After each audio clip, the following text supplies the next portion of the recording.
a gente falou de associação em massa.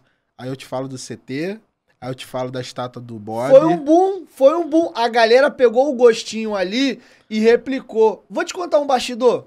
Uma vez eu procurei o Campelo, falei assim, Campelo, e aí que surgiu a minha entrevista com ele, eu não pedi.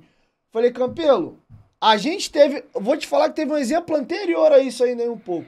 Ou foi depois? Foi próximo. Foi, Campelo, a gente tá com a faca e o queijo na mão, cara. Você tem influenciadores desde YouTube, a Twitter e Instagram alinhados, que querem muito ajudar o clube, o torcedor se acostumou, que a gente tava no negócio, invade de página da Evan, invade uma página do Germancano. E eu lembro muito bem que no dia do evento lá da Zon, foi quando tava rolando a parada do Germancano.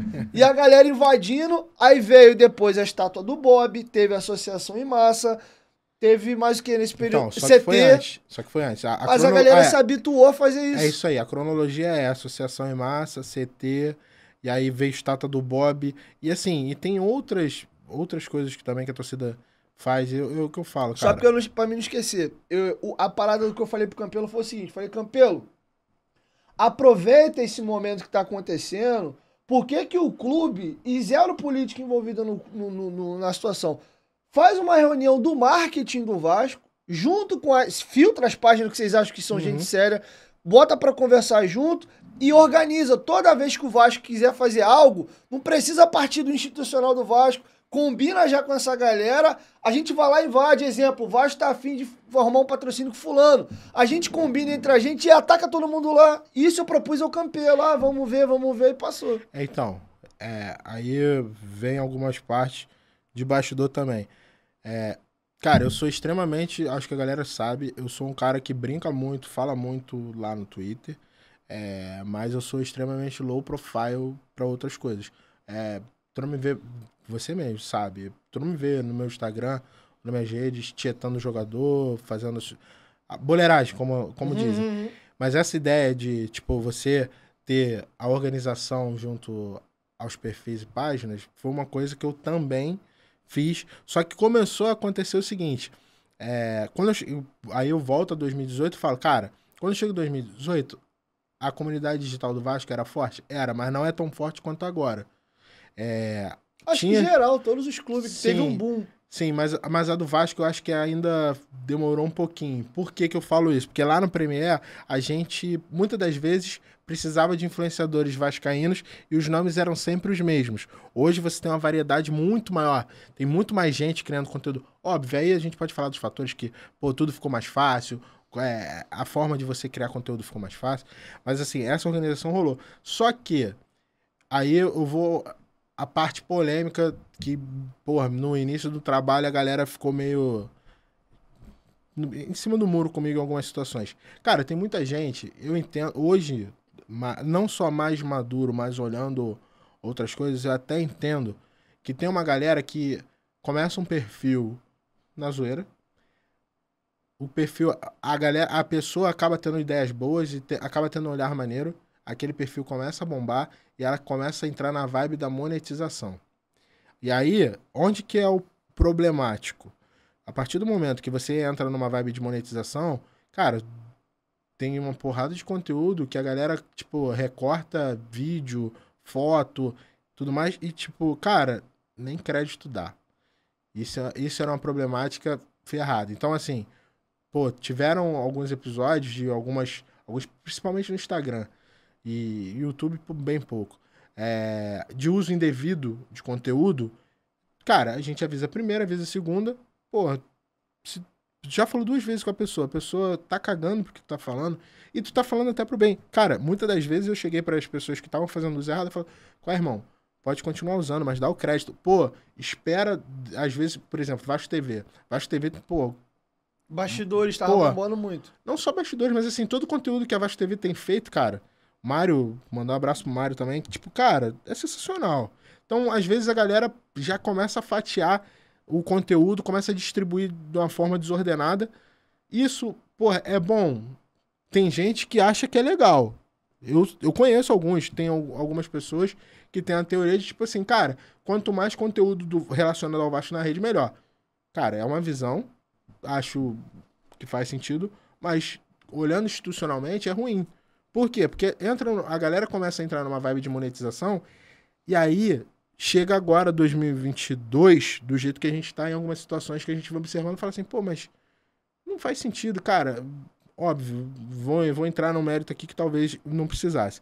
Mas, por exemplo, cara, eu sei que, pô, você é um cara que faz o conteúdo de uma forma imparcial, em certos momentos, procura apurar suas informações, não solta qualquer coisinha, qualquer boato. Viu um negocinho ali, soltou. Viu uma possível especulação, soltou. Ou, pô, muitas das vezes, e a gente sabe que isso acontece, pro empresário, joga a informação para valorizar o jogador dele, para colocar ele em outro clube, não no Vasco. Então, assim, aí você me lembrei disso por quê? Porque teve a questão lá do Germancano também.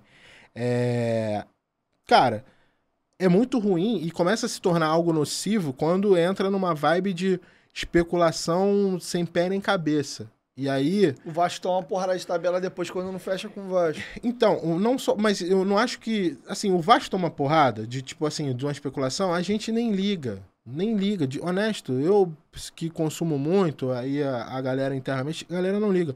O problema é quando você começa a transformar o mood de uma comunidade que é tão maneira quanto a do Vasco num ambiente nocivo. Aí eu concordo. Isso que é o problema. Cara, eu não tenho problema nenhum de, pô, você apurar sobre um jogador, falar que, pô, quem é jornalista que já trabalha focado em Vasco sabe. Problema zero de informação, de divulgar uma informação que você apurou, mas assim, tem que ter critério. Não pode... Cara, um amigo meu compartilhou comigo, se eu não me engano, acho que, por exemplo, agora, nesses últimos meses aí, cara, os papos de 66 jogadores já foram especulados no Vasco. E aí você começa a parar pra olhar como você tem hoje uma comunidade grande digital e muitas das vezes, pô, tem perfis que replicam, você dá a informação, outros 15 perfis replicam. Começa a virar uma massa concentrada ali de tipo de informação que fala assim, cara, coloca o torcedor numa angústia, numa ansiedade, óbvio. Eu acho que aí a gente pode falar depois disso, mas a gente está vivendo um novo momento, tem processos em andamento, coisas diferentes vão acontecer, só que você está angustiando um torcedor que não merece ser angustiado, cara. O torcedor do Vasco já sofreu muito ao longo desses anos. Então, assim, cara, é aquilo que você também, como vascaíno, vê, cara, tipo, acabou a Série B, um dia, 2 dias depois, a galera já tá falando em contratação, reforço, blá, blá, blá, blá, e aí começa a especular jogador. Eu falo, cara, calma. E diferentemente, esse ano a gente ainda tem uma Copa do Mundo no meio, que se fosse, por exemplo, lá em 2018, todo mundo ia se ligar que, tipo, cara, o mercado meio que para com a Copa do Mundo. Tem uma porrada de outros negócios andando em paralelo. Então, assim, eu falo, cara, qual a necessidade? Tipo, e aí, por que eu tô falando isso? Porque muitas das vezes, quando eu entro em contato com um cara que tá fazendo uso indevido de propriedade intelectual, tem alguns que, de cara, não falam sobre a questão da monetização, mas eu entendo, tá difícil, sabe? Não vai ser aquilo ali que vai fazer o Vasco mais rico, mais pobre. O problema tá no fluxo de informações. E aí, muitas das vezes, o cara fala assim, não, pô, mas eu tô fazendo só pra ajudar o Vasco. Às vezes, ao contrário, não tá ajudando.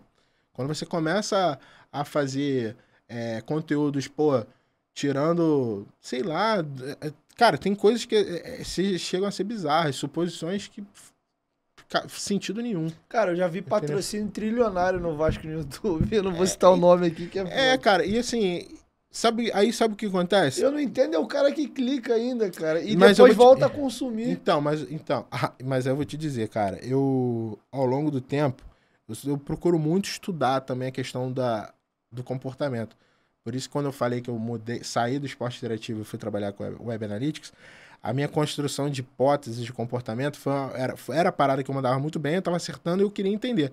Cara, no nosso caso, hoje é o seguinte, cara, a torcida do Vasco ela é composta por diversas faixas etárias. A gente sabe que tem o comportamento do torcedor do Vasco no Twitter é um, no Instagram é outro, no YouTube é outro, muito mais... completamente diferente. Muito diferente, muito, muito. E aí a gente começa a entrar numa outra questão, que é a faixa etária. E aí, eu vou pegar um exemplo que é, pra mim, um dos melhores. Normalmente, a gente vê o quê? Circulando no WhatsApp. São os links de vídeos, acho que paradas meio loucas, que não fazem muito sentido. Mas quem tá compartilhando? A galera mais velha. Essa galera mais velha estava acostumada a sempre receber informação da televisão. A televisão era referência. O rádio era referência. E o procedimento do jornalismo, e aí eu não estou fazendo juízo de valor, todo mundo acreditava que era de credibilidade, que aquela informação que está sendo passada, a pessoa checou antes. Hoje, todo mundo é criador de conteúdo e não tem mais essa. A galera não se liga nessa responsabilidade de apurar. Então, assim, cara, o que acaba acontecendo? É o que a gente vê em YouTube, vê TikTok para caramba também agora. Que é o quê? Cara, tu vê não só relacionado a jogador, mas ao Vasco como um todo. Você vê algumas coisas, e óbvio, se você extrapolar para, sei lá, política nacional, você vai ver também a quantidade de informações que às vezes não são, às vezes até não são fake news, mas elas são editadas num ponto que você só tem um pequeno recorte e esquece todo o resto, tanto o pra frente e o que passou antes. É só aquele recortezinho. Cara, perde todo o contexto. Perde todo o contexto. Cara, e o que eu já vi de, tipo, não relacionado a Vasco, mas a outros assuntos, cara, às vezes, pô, já teve casos de linchamento de pessoas que, pô, por informação falsa na internet. Então, assim, a galera entrou numa vibe de consumir tudo. E quando é essa, não é um preconceito meu, tipo, pô, a galera mais velha muitas das vezes tá consumindo no YouTube, e seja pra qualquer assunto, não só Vasco. Cara, compartilha e compartilha firme no WhatsApp. Aí tu fala assim, cara, da onde que isso tá vindo? Eu tiro pelos meus pais. Às vezes minha mãe me manda uns links de algumas coisas, eu falo assim, caraca, pô, minha mãe não ia procurar sobre isso. Aí tu vê lá, encaminhado. Alguém encaminhou, aí começa a virar aquela bola de neve da camada que a gente não vê, é que a gente chama de camada invisível, que é o WhatsApp e o Telegram. Fala, cara, de onde que essas coisas surgem?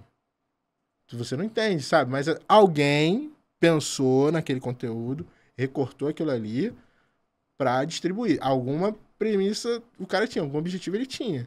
Então, assim, cara, é uma das coisas que eu acho mais bizarras hoje em dia, é exatamente Você isso.